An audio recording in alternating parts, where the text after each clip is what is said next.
is called Caribbean Dream.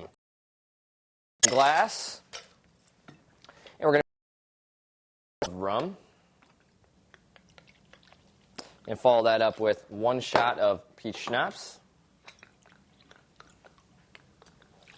And next we'll do half a shot of grenadine.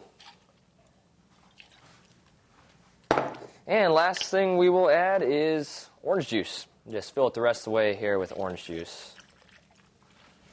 There we go. And let's mix it up real good. And this should be a really nice beachside drink to enjoy in the Caribbean.